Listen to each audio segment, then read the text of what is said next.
So, welcome to High Horny, the podcast where we get porn stars really baked and ask them a bunch of questions. Today we have the lovely Kate Kennedy with us today. I said today twice.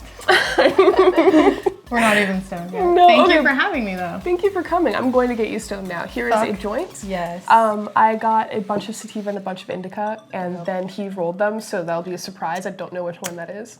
And if anyone's watching or listening for the first time, I'm producer Tyler. I'm not in the industry. I'm just offering an outside perspective.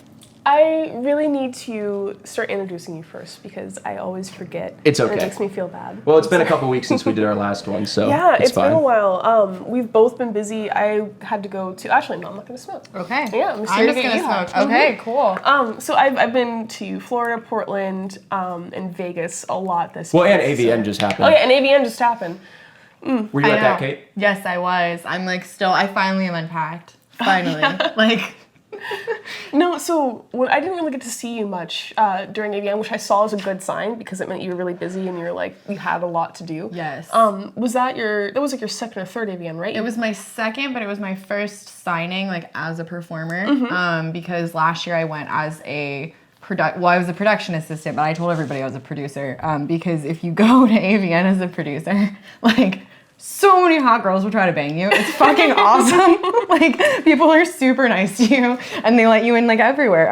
But I was there working. That's a good tip. That's good. Yeah, just so you know. Yeah, don't take that. tip. Okay. So I was gonna try to have Tyler come with us to AVN this last time, but he ended up having to do more normal job stuff, which is understandable. Which is so boring, right? But since we call you Producer Tyler anyway on the show, I just want to get you a badge that says Producer Tyler. Oh, fuck yeah. Because it's not a lie. It's who you are.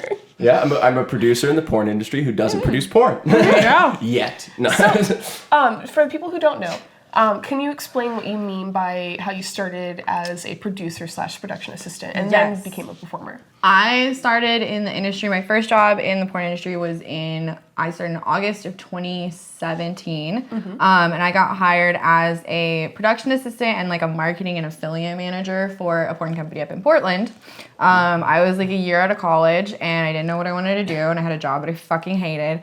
And I went up with a friend that was shooting for this company up in Portland. She's like, come with me, it'll be fun. They're putting me up in this nice house and it'll just be a fun vacation. I was like, okay, cool, that sounds fun, whatever. So I went up and I met them, I didn't think anything else of it. And then a couple months later, they emailed me and were like, hey, my degree is my BS is in advertising. And they're like, we need a new marketing manager. Would you ever be interested in a job in this industry? And I was like, yeah, I would. So I went up and I worked on a shoot. That was my interview. So no hesitation? No. I had wanted, there was a small part of me wanted to be in the porn industry since I was probably 14, 15. It's something that I feel most people are just say a little that. bit curious about. Yeah, if you're given the opportunity to be on a porn set, most people would say yes just to see what goes on. Yeah. Yeah, any guy I talk to about this podcast or just about having porn friends, they're like, so how does one how do you big meet does your these dick people? Need to be? Yeah. Okay, is so this to answer that question, just a quick segue. You don't need to have a giant dick to be in porn unless you're black. If you're a black dude, pretty much the only kind of dudes they want to hire for interracial stuff is you have to have a monster dick because that's the stereotype. I feel you have to be physically big too. Yeah. Most white male performers are short. Yeah. They're between 5'8" and 5'11". I don't know that many white male performers that I would say are over 6 foot. But the black dudes Louis 6'7". The first time I was just like, hi. So, but yeah, you Louis? could. Louis Smalls. He works for Blacked. Yeah. He's the guy with a bunch of tattoos, right? Or am I thinking Yes, something he does else? have a lot of tattoos. Okay. Yes, but I think he's the tallest out of all of them. He's just a giant, and he's really nice. When the guys with the giant dicks have the names like that, Louis Smalls, there's another guy I'm going to try to get on the show, Lil D. Yeah. Which is such a funny name for someone with a monster cock. Okay, so they were asked you to be part of their marketing team. Yes, they asked me to be their marketing team. Porn the profit margin is slim these days.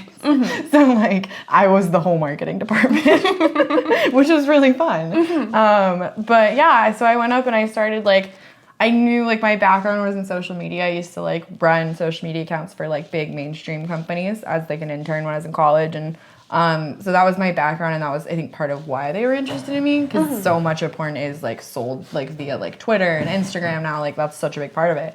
And so yeah, so I went up and I would like work. We would shoot like 3 days a week. So I'd be on set usually 3 days a week, like as a PA, and I would hold the camera and do the lights and take care of the models. So like everybody kind of did everything. It was a small team. I think there was like 5 of us. And then on like the other days of the week, I'd be, you know, sending out mailers and writing code and dealing with affiliates. I dealt with a lot of people that were from like Eastern Europe, angry at me that I hadn't paid them. And I'd just be like translating emails from like Polish on like Google Translate, like, why is this Polish person mad at me? Like, how much money do we owe them? It was usually a lot of money. So what made you want to switch from being the marketing team for a porn company to being one of the performers? So if you don't get naked in porn, the money is shit, first of all. So when I moved up to Portland, I was like on my own for the first time. I was 23. I was young 23. I just turned 23. And I was in a new city. Like I moved from Colorado, which is where I grew up.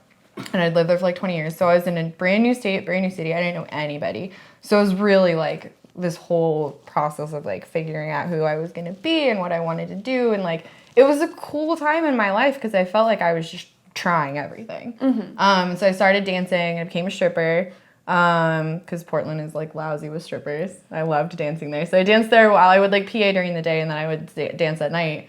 One, to make friends. Like, initially it was just to make friends. Because I know some of the friends that you made while you were there. I used to dance with your ex, which is so funny. She's really nice. She's cool. So I also started as a stripper before I got into porn. And there was a girl who I was just fucking crazy about, who I worked with in St. Louis. And then I got into porn, I moved to California, and she kept stripping but moved to Portland and bumped into this lady before I bumped into this lady. Yes. And I just think that like the sex worker world and it was is so because I had awesome worked with your partner Nathan. Yeah. And I was saying something about having like just shot with him, and she was like, Nathan Bronson? She's like, no way. She's a fan of his? Well, she knew you guys were dating. Oh, she knew you guys were like a thing, and then she's like, I used to date Kira, and I was like, no way. Like, it was really funny. I take it you guys probably left in good terms then? Oh no, but we no. I hope she's listening to this podcast, jeez. But we reconnected later. The problem with that is, so sometimes girls who like girls will do this thing where we are very emotional very quickly. So it's like with guys, they usually want to try to take things slow when it comes to the emotional stuff. Girls, it's like, let's tell me everything about you. Have you ever heard of that? If your rent is too high, get a lesbian roommate because your girlfriend will move in within like a month. Yeah. That's what happened. Like, I started dating her, and we moved in together after like a month, and that's what killed the relationship because it was just too much too fast. And so it's like I moved in with her because I had just started working in porn. I was living with like my male ex at the time, and he and I got into a fight over the fact that I was doing porn. And where, like, during that fight, he called me a whore. So I was like, okay, if I'm a whore and you don't like that, you do not need my whore money. You do not need me helping you pay rent. I'm moving out. So sorry, he wasn't working in porn then? No. He was a pizza delivery guy at that point.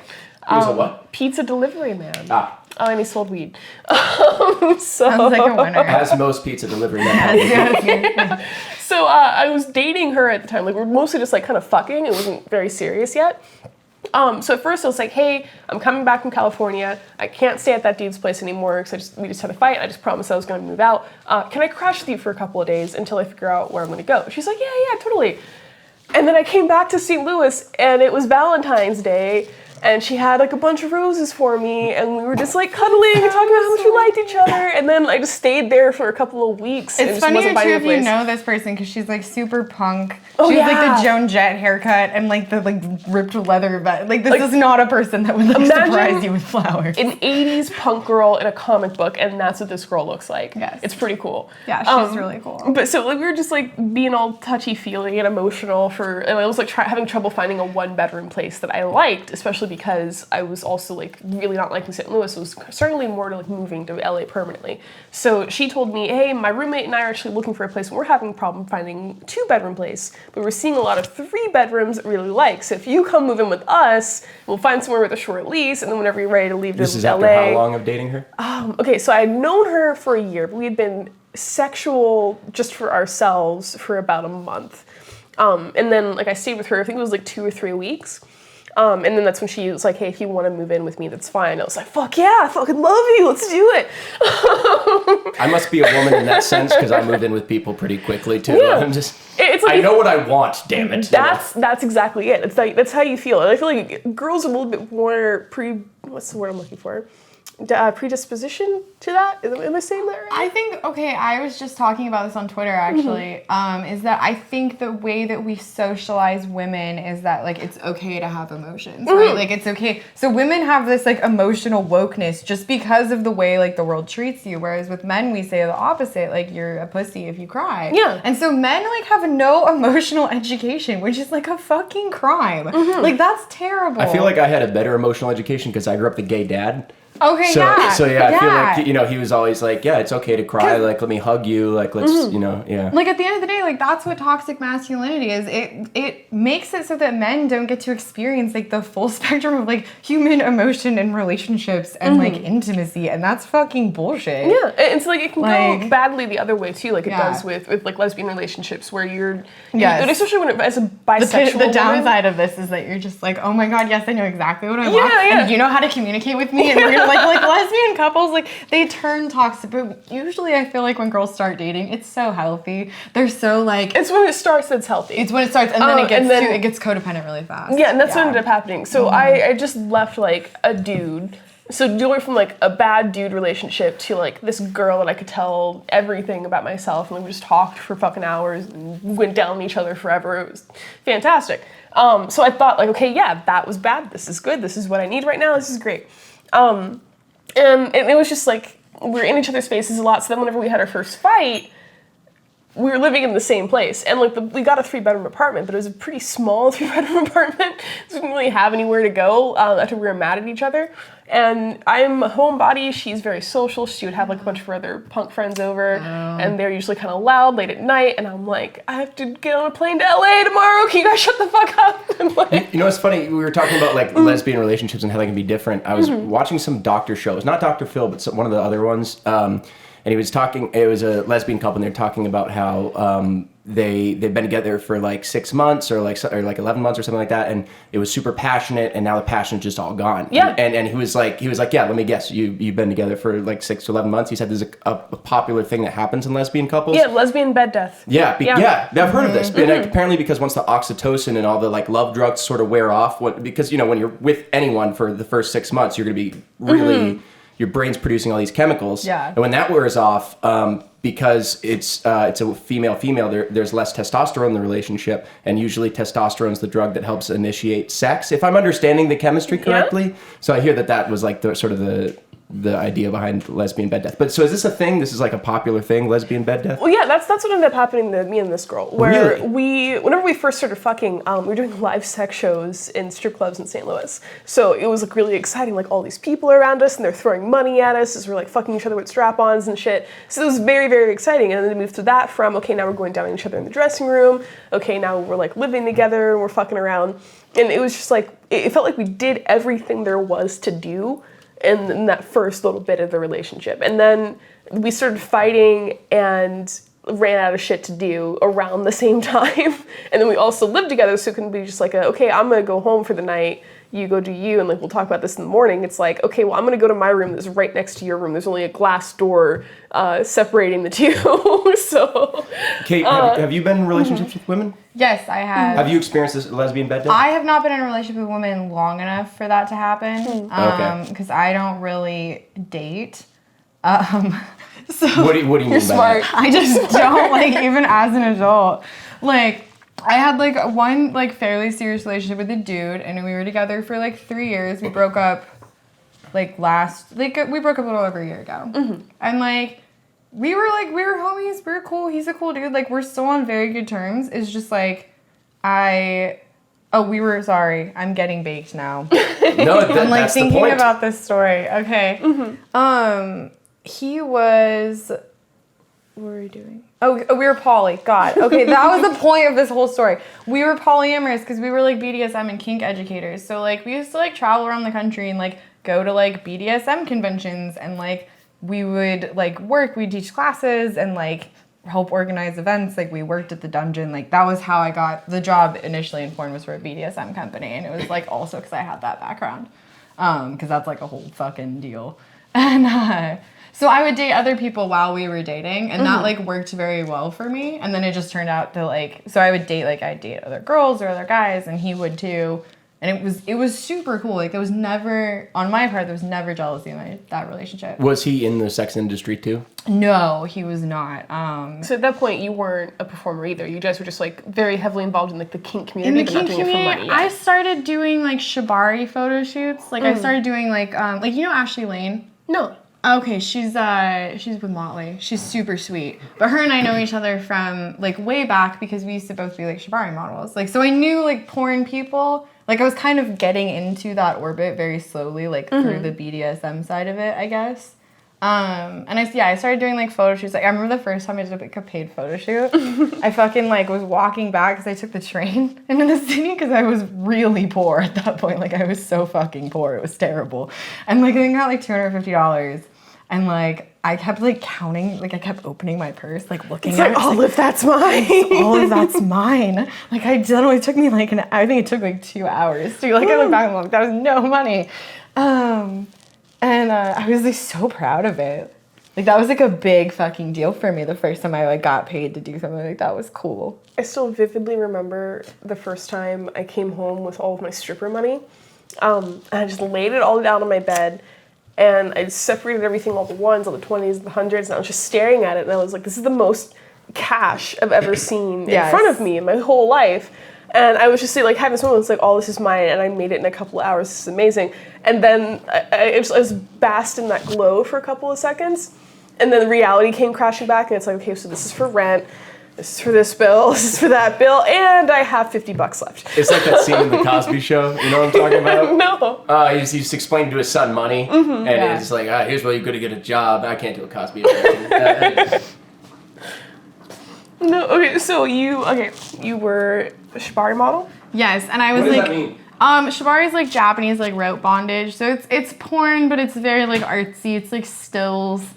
Like it wasn't like super good photography. So it's not like people like are wanting you to spread your pussy open and like diddle yourself. It's mostly just kind of admiring the girl's body and the rope. The like they tie you up yeah. in all these different ways where like they'll do like a course, like they'll suspend you. How did you get into doing that? It's a big part of BDSM. It's a big part of BDSM culture. And I got into BDSM, I like had gotten out of a bad relationship with my college boyfriend.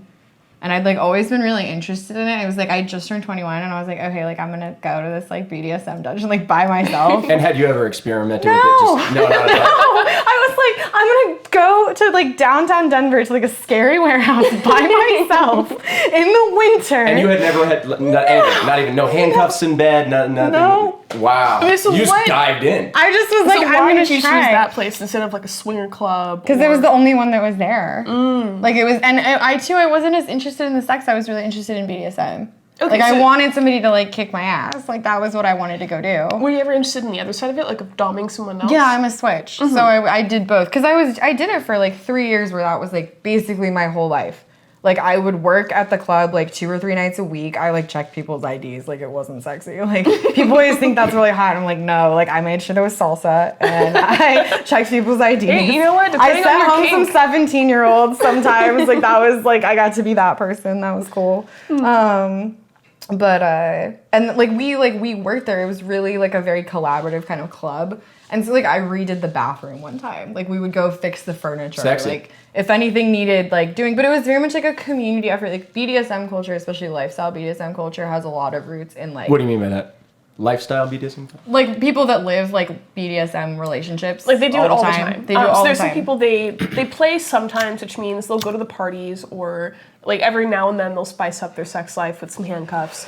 And then on the other side of the spectrum, there are the lifestyle people who Like they have collars on all the time. They're constantly referring to their dom as sir or mistress or master. Like every aspect of their life has a bit of that into it. And it's not always like super sexual. Some people just really like the... What's the term I'm looking for? I'm completely blanking. I always get so contact high in the middle of these.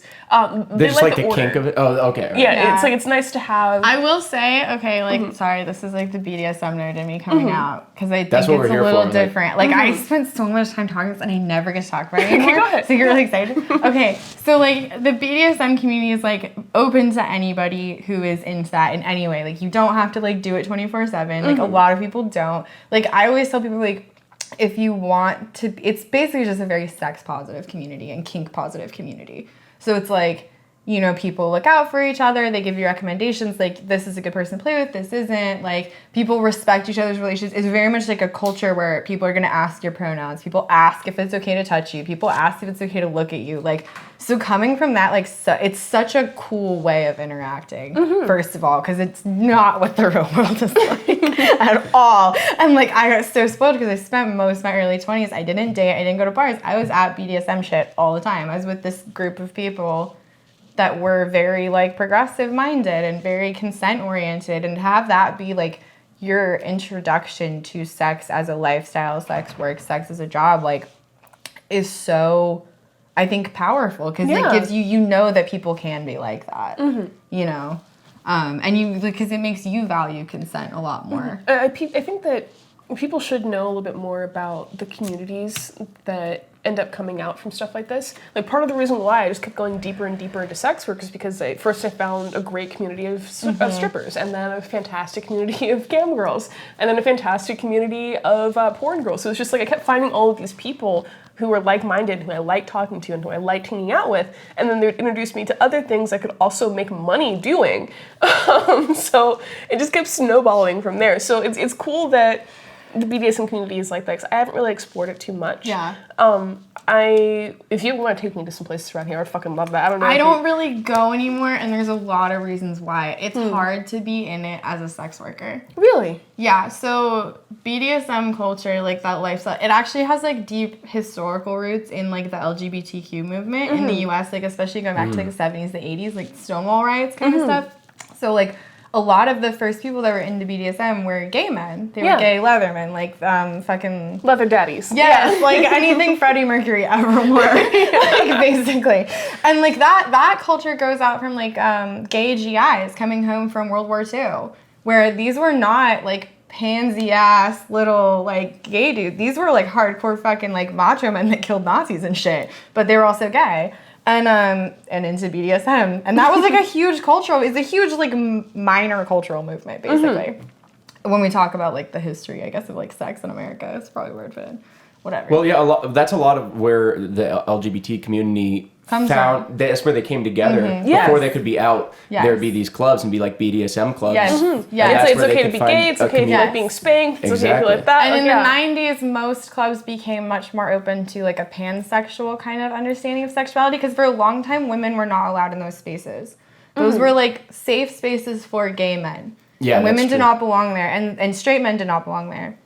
And since the 90s, it's kind of opened up where, like, when I said, like, it's really for anybody. Yeah, if it's a gay bar, then, like, it's pretty much just that anyone can go there, but they're going to be trying to market their stuff to gay people specifically. Yeah. Oh, well, I mean, if you look at WeHo, barely any of those bars are gay bars anymore, because it's just such a mix of people. Yeah. Because people are so comfortable just being there. Yeah, but why do you think it's harder for sex workers to be in? Oh, because of all this, because it has this, like, long, deep history of being this, like, very marginalized culture.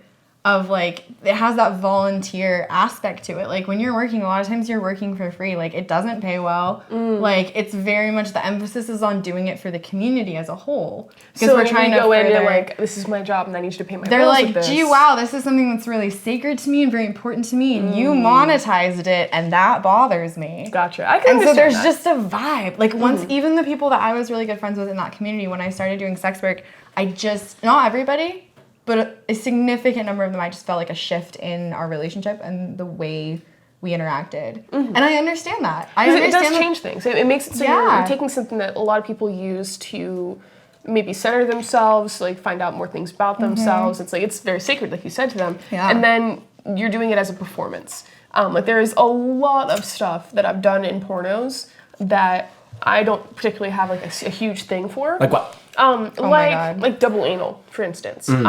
Like bondage. I enjoy being tied up, especially whenever they do cool suspension stuff. So it's just neat to see what people can do with rope. But it's not something I do in my personal time.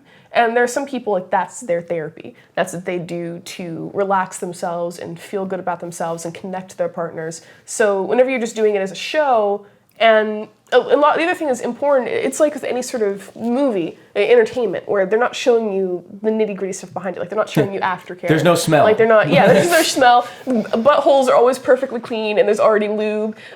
Girls are always super willing to have a throat fuck. Like, I always think it's bullshit in a movie when someone just, like, spits on their dick and then crams it in someone's butt. Oh my God. No, every time there's an anal scene, what we do, like, the girl has already cleaned out her butt a lot. Dude. Taken stuff to make sure nothing else comes down during the scene, and then they'll usually, like, get ready to do the penetration, and then cut, and then put lube on the dick and put a little bit on the asshole, and then start rolling again and go in. And it looks like she just like already had a lubed up clean asshole. Educationally, it would benefit. Porn is garbage education. No, it's like horrible. Terrible sex education. No, I've thought about. So you guys will hear this first. If I don't do it, then please message me, tweet at me, tell me to get on this. I want to do a series on Pornhub. It would be like on either Pornhub Premium or just out there for free, where it's like how to blank. Like I want to do how to anal, how to blowjob. Oh, like, I like this. We've talked about this. I think this is a very good idea. Yes. I want it to be partially kind of funny and like partially like actual, like partially kind of like funny educational, and then partially so much something knowledge to jerk off to. in this job about like the world kind of loses a little bit of, I think it's like veneer. In sex work, does that make sense? Like, you kind of like start, like you get all of this knowledge, even down to like where to buy your clothes, like how to find like new matching bra and panty sets like every fucking week when there's only so many stores. God damn it. Amazon, I love Amazon. I just got like 3 more. Most of my stuff's like from Amazon or like Kira, can you make sure your hair is not hitting your mic? Yeah, thank you. Sorry, keep going. So. I can see how, to try to circle back to the original thing, how people wouldn't like that because you're not showing an honest look at something that's very important to them. You're showing the entertainment version. It's not real. Like, porn is not supposed to be real. It's not supposed to be it's not supposed to be educational. It's just supposed to be fun to look at. It's just like an action movie. Like, you're not supposed to learn how to be a spy from watching James Bond movies. But most people know that, and they don't understand that you're not supposed to be doing everything we're doing in pornos. Because there's a lot of shit behind the scenes that you're not seeing. Kate, can we go back to, we were talking about relationship stuff, and you were talking about being poly. Yes. Can you go into like what your poly rules were with your partner and how that sort of worked? Oh yeah. And I'm sorry, were you in the sex industry while you were dating this person? I was still dating him when I got into the sex industry. We dated for probably the first like 6 months that I was like a dancer and like making porn. We were still dating when I like shot my first scenes. Like we talked about that. Did that affect your relationship though? In a way, yes. It basically our lives just like went on different paths. I had like moved to Portland. He still lived in Denver. Like he wasn't gonna leave Denver. Like he had some family stuff. Like his job was there. Like he belonged there. I wanted to go do this. And he also like turned 30 and something like clicked in his head. He's like, I want to get married and have babies. And I was like, I don't want to do that, but good luck to you. Love you, honey. So like, and I was like, I'm gonna go make porn. So I'm not gonna do that. But what were your and we were literally just like, that's cool, and we're still friends. Oh, that's good. Yeah, it was good. But so what were your rules as a poly couple? Yeah, so and feel free to hit any of those joints while we're talking. Most of our rules were really just communicate and talk to each other about it. Like if you feel something for another person, if you want to like play with somebody, if you want to have a one-night stand, if you want to have a relationship with somebody, just like bring it up because we live together. So we just kind of like have like 5 minutes before we'd go to bed and we just sort of like talk about our relationship. This is like a skill we learned. Yeah, like, if you see something, say something. Yeah. Well, no, we would just take every like 5 minutes. We'd each take like 5 minutes a night before we went to bed and be like, first we would like thank each other for things that we did that day. Oh, I like that. Yeah, it's a super cool thing to do with your partner. I highly recommend it. It takes 5 minutes and just say like, go through, even if it's like small shit. Because so often we like appreciate things people do for us, but we don't tell them because we just quietly. We just assume that they know. It's nice to vocalize it, yeah, because we assume. Yeah. So we would do that, And then we would talk about anything like, hey, like sometimes like he was more popular than I was. I don't know. He dated like I think at one point he had like 3 other girlfriends. And he would be like, oh, or I'd be like, you know, you do this thing with Monica that's like really sweet, and I really like that. Like, do you think that would fit in our relationship too? Like, we like, whatever. And he'd be like, yeah, like, no, we can, or we'd find a compromise. Like, whenever we'd have an issue, we would just kind of like talk about it like normal fucking people. Mm-hmm. Like, it was like we treated our relationship like a job, and it worked really well because of that. Because we actually worked hard at it. Mm-hmm. Like, it's a job. Yeah. You should take it seriously. Work to love somebody. Yeah. And I think that... But implementing those strategies, it's the same as fucking like scheduling your tweets to go out on Twitter and shit. Like it's just that little bit. Yeah, do you not do that? No. You don't know about this? Oh my god, you don't know that? What? Kira's like, I'm gonna promote you on my Twitter account. Okay, Kira. I just thought you just tweet it. You just type it out and you just tweet it. I had to plan it? No, you can't. Well, no, if you want to, like, let's say you wanted to, like, go on vacation, and you didn't want to, like, fuck with social media for a couple of days, you could just take a bunch of pictures, and then schedule now, be like, this one goes out tomorrow at 6:38 p.m., and here's the caption, and it'll just send it out itself. You can do them all in, like, an hour, and then you don't have to do it every day. How have I not heard Your mind's fucking blown right now. I can take vacations from Instagram. Uh-huh. Yeah, you don't have to be on social media. I'm very rarely on social media. Oh, thank you. That's what I was going to ask. I mean, I am, but it's only when I think of something funny. And then I just go on there and I say something funny. That's all I do. My jokes get way more likes than my pictures, which is like a little upsetting. Like anytime I tweet a funny joke, it gets like 1,000 likes, and I can tweet like a picture of my butthole and it only gets like 100. I should really annoying. Retweet my own comedy jokes on Twitter. I want to. I actually do. I really want to try stand-up. I've been like wanting to try stand-up. Do you want to talk about your stand-up? Do you do stand-up? I do a little bit of stand-up. That's cool. On the side. I do some improv stuff too. Mm-hmm. Yeah, but yeah, just you should try it. The open mics are free. I know, I want to, but it's kind of nerve-wracking. I'm worried I'm only funny on Twitter. Well, I have to edit myself. You never know until you try. Yeah, you have to try. And like you can take people like me and Nathan and like we'll just laugh, like slap our knees at fucking everything you say. Thank you so much. Thank you for your pity laugh. Actually, I feel like a lot of it might help. It might help. It probably I feel like a lot of porn stars would be really good at comedy. Oh yeah, there's some funny In fact, people. I took Nikki Huntsman, who we were gonna have on if I went to AVN, but I couldn't make it unfortunately. But hopefully we'll have her on at some point. But I took her to an open mic and she murdered. She had never done comedy before, and she was so fucking funny. She had so many great stories. There's actually a comedy special that Brazzers did where it was half porn stars, half actual like mainstream comedians. And it was fucking great. Yeah, were you there? That. No, I wasn't there. You should watch it. It's great. I'll show it to you later, Tyler. It's called the Brazzers Comedy Spit Roast. Yeah, didn't they like roast Charles Dara? No, they like every Somebody girl roasted was him super. because I saw that and it was really funny. No, so Charles Dara, for those who don't know, he has just like the sexiest, lowest, scratchiest voice. It's like all he does is fucking smoke cigars all day. That's what he sounds like. Sounds nice. Yeah, I'm gonna try to have him on the show. He said that he would do it. So hopefully you and our lovely viewers can hear his lovely, lovely voice. So he was one of the porn star comedians. And the thing is, he was seeing like kind of funny jokes, but it was kind of just a thing where you could see every girl comedian that was on stage was just, oh my god. So that was a little bit funnier. And then every time a girl went up after him, they were just like, oh my god, his voice. So it was a pretty good show. I'm sorry, I want to go back to poly stuff. I'm sure jealousy still comes up though, because you are humans, right? Okay. Tell me about that. So, like, here's the thing about me. This is, like, why I don't really date people anymore. I am not, as a person, like, I have some, like, weird, like, emotional attachment issues, because, like, I don't know if you know this, because I do porn, but I didn't have, like, the greatest life. So, like, as many people in porn did. So I have some, like, attachment issues. Like, I have a chaotic attachment style. So I don't, like, attach to other people. It's very hard for me.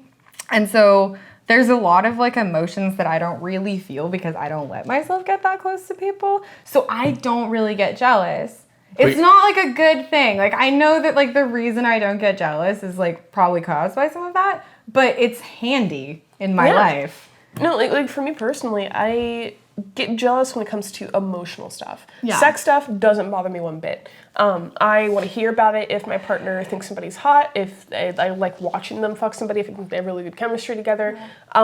It's the I don't mind hearing like, oh my God, I want to fuck her. I mind hearing, oh my God, I want to take her on a date and talk to her for hours. But you're poly, aren't you? Mm-hmm. So it hurts your feelings when... Only whenever the communication's not open. Okay. If I feel like it's a surprise, then I get my feelings hurt. So what I need in a poly relationship is a lot of communication of like, I like this girl, I'm starting to have a crush on this girl, I'm thinking about asking her out, I asked her out, and like give me every step that you're taking. That way I feel like I'm a part of it. But if, like, I've been in poly relationships before that were unhealthy. You just don't want to feel left out. Yeah, where it's like I came home one day and, like, another girl's in my place. And it's like, oh, yeah, we just spent the whole day together, and it's great. We're going to go out tomorrow. Okay, bye. And it's like, wait, what? Like, I didn't know this was happening. I'm sure that's stuff that's hard in a poly relationship of not feeling like your partner is leaving you. Yeah. But something you'll find with a lot of people in porn, at least with like the sex part especially, there's not a lot of attachment there. Like with Kate, where it's hard to get jealous over somebody fucking somebody else, because like you want to fuck other people too.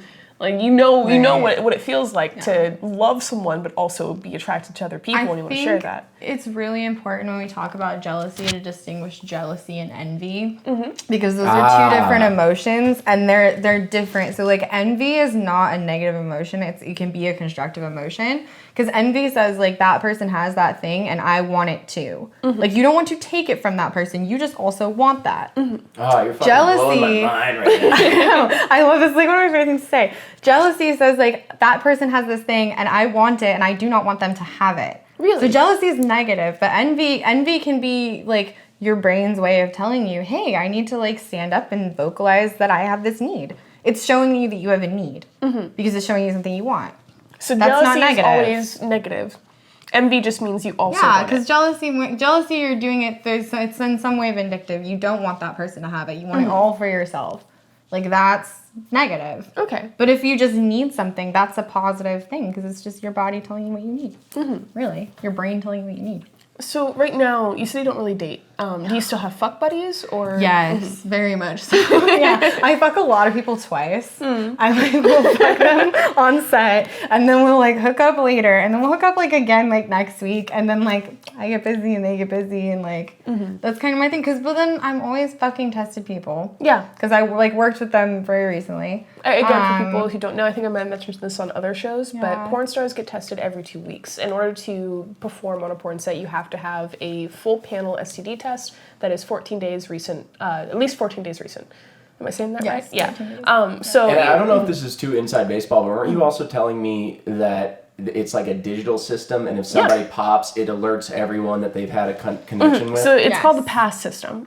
When you're in pass, that means that any director or performer can have your legal name and look up your name, and it'll have like a green check mark. Like, yes, this person has been tested and was cleared at least 14 days, like no more than 14 days ago, or they're not. And then whenever you do a scene, you have to have a copy of your test. Like they'll print out a copy of your test, you'll sign it, you'll date it, they'll show it to the other person. Sometimes they'll have it on video of them showing the other person Pass your is test. fucking cool. And then if somebody catches an STD after that, like let's say you do a scene on Monday where you were cleared in the pass system, and then you get tested again on Wednesday, and you pop for gonorrhea.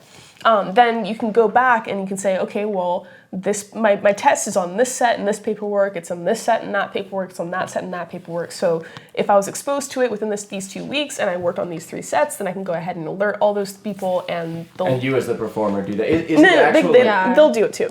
Like you can do it yourself. Like I've been lucky. I have never caught anything, but my partner has, and so I've seen him do it. It's like as soon as he finds out, he'll message the people that he's worked with, especially if you do content. Yeah, because it's responsible. Yeah. Because not everybody will get things. Like you can be exposed to things and not get them. Yeah. Like that happens all the time too. So no, like that's happened to me a lot. Yeah. Like my partner, he gets gonorrhea like so many times, it's like applause. But it's dude, some people get it all the time and some people never get it. And I just feel like it would suck to be one of those people that gets it all the time. No, like and it's not bad. Like it's not like anything. There are problems. I think some people are just more susceptible to it. Yeah, no, the thing that sucks for me is I keep getting exposed to it, and Okay, so whenever we talk about like stuff that needs to be in past, that's stuff that was organized by production companies. So it's like if you're working for Brazzers, you have to have a 14-day recent test. Yeah. Something that's a good and a bad thing about the rise of the internet and people making their own porn more often is that you do content trade shoots where you shoot a scene with somebody and then instead of paying each other money, content without a 14-day test. Like, no, fuck off. But like, just follow the same standards that everybody else does. It works for everybody else. It minimizes our risk. Like, fucking, I know it's expensive. We're all making, there's no way, I'm sorry, there's no way that you can be doing porn at all consistently and not be able to afford $150 a test.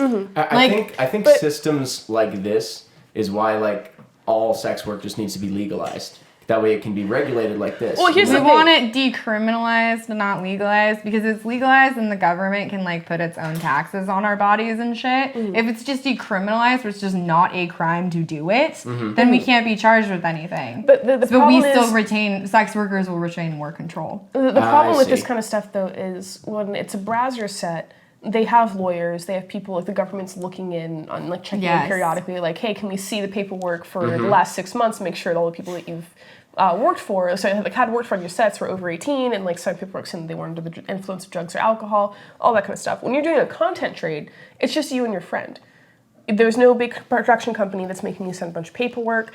Nobody is checking tests. There's less setup than what we have right now. So it's just like people shooting it on their own. So not everyone will check tests. Not everybody will require it, and then there's nothing that will stop you in the future. There's some things like, I think it's like clips for sale in many vids now. You have to upload the paperwork that shows that the person it was over 18. That's good. Everybody should be signing 2257s. But fucking don't do content. The 2257 is like the thing saying I'm of the age to do this. I'm doing this. It's like the universal model release. Like they all look exactly the same, and it basically just says, I'm this person. I live at this place. I'm using this name. I'm being paid this much. I'm tested, and I sign away like the rights to this video. I got it. Okay. The signing away the rights thing fucking matters, because if you don't get a 2257 and then that person gets mad at you later, which happens all the time in porn because people get mad at each other for no reason. It's like really, we're all super bored, so we just like fight with each other. We're all fucking each other. We all know each other. Dude, we all know each other's shit. It's been too calm this week. It's been too calm. You mean sex and drama are like somehow related? Weird. I know. Oh my god. No But sometimes it's fucking weird drama. Like weird shit happens. I love it. Porn is like a constant, like just the strangest situations. Like I'm kind of, sometimes I feel a little bit sad. Let's talk about some drama. Oh no, I just like the concept of how it happens in porn, because it's like this week it's been a little too quiet. I get where, I start to be like, what's gonna happen? Who's doing what? And then just something fucking insane happens, and like there's some allegation or something, whatever. Like it doesn't matter. I know, like a lot of girls getting pregnant right now. Oh my god. That's really? Like Asa Kira's pregnant. Oh, I knew she's been pregnant for ages. I know, but I just found out about it. Did you say That was news in like October, dude. I know Asa Kira's pregnant. Like heavily pregnant at this point, but I just found out that she was pregnant, and that made me sad. She's in my agency, and like I'm sad that I didn't know that she was pregnant until my agent told me a little while ago. That's funny. But like that's the thing I've been hearing about the most. Like the most drama that I hear about is like girls leaving because of a guy who doesn't want them to be inborn, or because they got pregnant and they're ready to be a mom.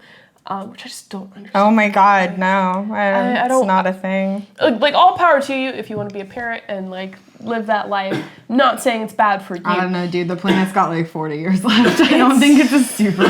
Like, I'm not gonna lie right now, man. Like, things aren't good with the whole climate change situation. I don't like tiny babies. I don't like pregnancy. It looks scary. It looks painful. It looks gross. It does look super painful. And then you deal with all that painful grossness just to have more painful grossness for longer. My sister just had a baby, and it's the most amount of time I've ever had. The most amount of conversations I've ever had about my sister's vagina, and I'd be okay with not having it ever again. Yeah. Like she's texting me throughout the process. She's like, "Oh, my vagina is 2 centimeters open, which means that I have to wait. I have to get to 10 before they can." Are you sure she's talking about her vagina? Her dilation. Okay, so she's probably talking about her cervix. Oh, her cervix. Yeah, that's a different part of the. That's not the vagina. Like the vagina is that. Teach me about anatomy, Kira. Okay, so guys should know this. I was being sarcastic. That's a really good one for one of your videos. Yeah, okay, so Female know where the anatomy. cervix is. But for our listeners... Okay, so there's... Every what dude you in would porn call- knows where the cervix is. Like, and they exploit the shit out of that. It's not fair. So there's the pussy.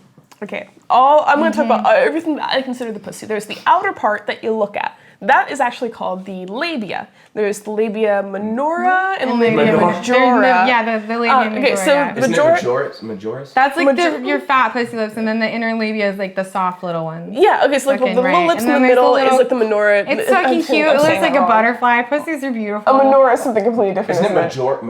Majora and minora. Yeah, like major, minor. Yeah, major, minor. So there's the Major, outer minor. pussy lips and there's the inner pussy lips. Those are that's the labia. Outer labia, inner labia. Then you have the clitoral hood, which is the extra bit of skin that's right above the clitoris. Okay, that part I didn't know about. Yeah. And then you have the urethra. Urethra, yeah. Yes, The pee hole. The pee hole right underneath that. And then you have the vagina. The vagina is that canal. The vagina is not the labia. The vagina is not the clit. The vagina is just that. The clit's at the top, The gentlemen. vagina is the hole. Yeah, the vagina is the hole. Like, and Wait, then you forgot. We should tell gentlemen where the clit is, too. it's at the top. it's the top. It's a little, just a little nubbin. Gently. At the top. Yeah, no one that. fucking told me that Fucking- before I started having sex. Like, men don't know where it is. Like, they think it's an inside thing. I thought it was an inside thing. Okay, technically that's right. Okay, so There's the the clit. G-spot. Okay, there's a video I'm going to show you Well, after this. The clit is actually way bigger than you would think. There's a little bit that hangs out, and that's like the head. Like if it was a dick, it's like the head sticks out, and the rest of it's inside of us. So whenever you're hitting the G-spot, you're hitting the clit from the inside. The clit, it's What? like. Oh my god! I wish I could draw you something. Do you have a pen and it's like like some paper? it's like an organ, but No, it's you gotta inside. describe it because it's an audio thing. 'Cause Okay, so buttons. imagine a V that's going down, and it kind of like flares out at the end. And then at the top You know, I of have the seen a vagina, right? no, I'm talking about just the clitoris. This is partially inside of girls. No, this is partially inside. So you haven't seen it. I promise you haven't seen it. Okay. The clit is actually pretty big. It's about 10 times more than just like a little bit you see outside. So when the part that's inside, it looks like that, where it kind of like goes down like this. And that's all nerve endings. It's all stuff that you can touch, you can simulate. Whenever you're fucking a girl's vagina, the hole, and you're hitting her G-spot, you are hitting her clit from the inside. That's why it feels good. It's the people, if you talk about like where to get to the G-spot, it's usually like about an inch or two right in the front of the pussy. It's where the clit is, dude. You're just hitting it from the inside. So dudes with an upward-facing penis having yeah. Or if you have a downward-facing penis, you're gonna hit it while you're getting it from behind, which I think is fantastic. It's what I love about. I feel like with most penises, it's just finding the right angle. Yeah. Like there's If you're certain gonna hit it. positions that are gonna feel good with different and it's cool because those are my friends, so I like know that about them. So I'm like, if I'm like hooking up with someone, I'm like, oh, I know that we do this together really well. But it's nice because I got to try it out already. Like, it's just I don't have to worry about that. When it comes to female genitals, Like all porn. stimulation happens with the clitoris. If the girl's coming from you fucking the hole, she's coming from you rubbing her clit. You're just doing it from the inside. Okay, so then past the vagina, at the end of the vagina, you have the cervix. And it's like this squishy, circle-y bit. Usually it's closed. And it's just open enough to let stuff through whenever it's that time of the month. But whenever you're having a baby, it dilates, which means it opens up. It gets bigger and bigger and bigger until a baby's head can squeeze through. So that's what your sister was talking about. She wasn't talking about her vagina getting big. Though, no, it's not, because the vagina is the hole. Okay. It's important to me that you understand I this. still don't want to know about her latest. Well, now you know. The cervix is probably what she was talking about, and the cervix is not the vagina. And it's it's a separate not something bit. you have to beat up either. It's No. not funny to do that. It's not cute. Don't do it. You don't have to bomb them out every time. no, we don't need that. No. Please don't. Some girls like it, some girls don't. It's like Does having it your feel balls a lot tugged. different having sex in your period? No. I have an IUD. I haven't had my period in like 2 years. Wait, so I don't know. I have the non-hormonal ones. So I have the hormonal ones. I haven't had my period since like June just- of 2016. Lucky Fucking you. awesome. Yeah, lucky Yeah, you. no. I might get that one Lucky next. all of your It's partners. pretty great. Yeah. But no, I haven't had any problems with it. Like you would think, like as someone who does this as a job, right? Like, because if I get something like that, I have to ask other sex workers, not normal people. Like that's it. Most things. That's the other thing. Like your body is not really meant to have as much sex, probably physically, as you have in porn. Really? I feel like that sometimes. I mean, just like physically, like if I work several days in a row, like my vagina is gonna be like sore. Wait, like, How much sex would you say you have? A lot, honestly. Like So at many. least once a day? Not every day. No, if I'm not working, because I don't like.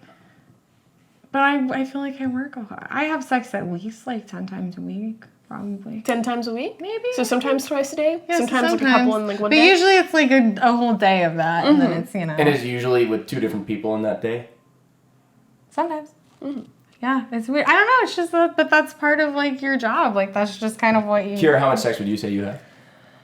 If we're talking about work sex? No. No? Just sex. Off-camera sex. Just no sex. Oh, I don't have that much off-camera sex. Because there's a difference for me between the two. I don't really count work sex as sex. Sometimes it's fun. Sometimes I get a connection with somebody. But whenever I think of like how often I fuck, I'm thinking about how often I fuck just for me, not for. I gotta go in like 5 minutes. Oh, okay, yeah. Like, Sorry, we'll wrap guys this up. We should do. Do you have fan questions on this one? I don't, but I do have porn comments. Okay, cool. So we'll get to the porn Okay, comments. sorry, I don't want to like... No, thanks for letting us know. I was Okay. trying to keep track of that, but I'm also high, so. I'm like going a little bit early because I have to like, I'm gonna go work for Quasar. And it's like a last minute thing and I'm like, I can't be late. I was like, I'm already gonna be stoned for this, so I can't be late for this. So I'm gonna give you this one. This is just the favorite one that I found on one of your videos. Oh, so. I want you to say it out. God. Okay, I want you to say it out loud. I will. Wait, for those listening, this is a portion of our show. Could you just explain the segment? Yeah. Right, so this is the reading porn comments section. I actually forgot to do this. I am a very bad host today.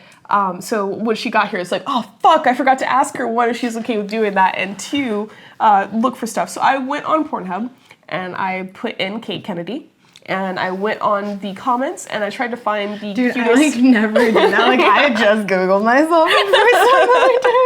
Like I don't like, I like Twitter because I make jokes, but like I don't fucking like spend my time like looking at my porn on the internet. But if I did, that would be weird. I do it a lot. Do you? I think I might start doing it more. Like I don't not like it. I just had never done it before. It didn't dawn on me that anybody cared. It didn't dawn on me that anybody cared. I didn't think anybody was watching. Oh, people are watching. I know, it's crazy. So I want you to read this as, say, the username. Okay. So DickButt45 says... Is that really his name? Read the comment, okay?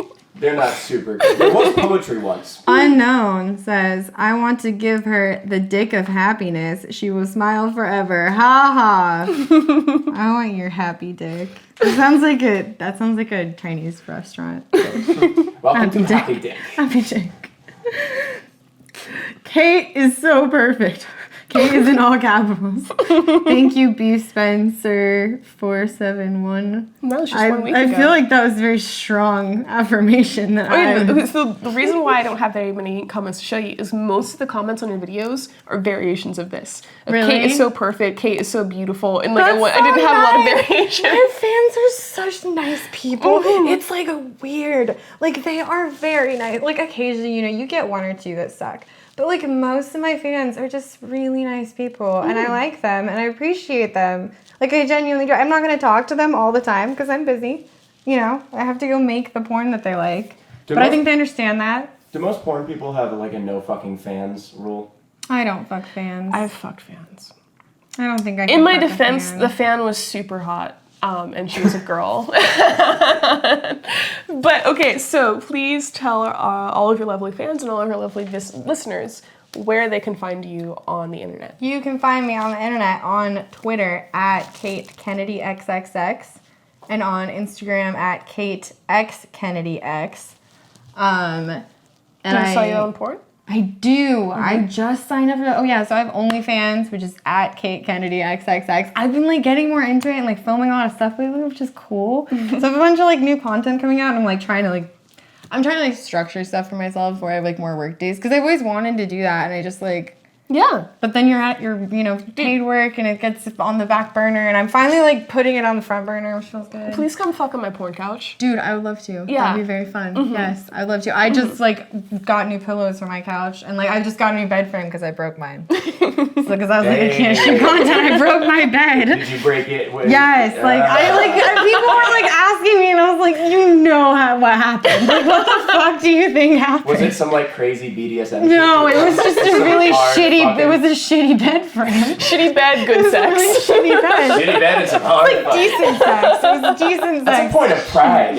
Mm-hmm. Well. My decent sex is still very destructive. Well, I'm Kira Noir. You can find me on Twitter at the Kira Noir, and please remember to subscribe to our YouTube, sign up and be one of our patrons, and subscribe on iTunes. And if you want to ask some questions, you can be a patron on Patreon and tell us what you want to ask our next guests on the next show. So thank you very much. Thank you so much for having me. This was super fun. I'm nice and toasty.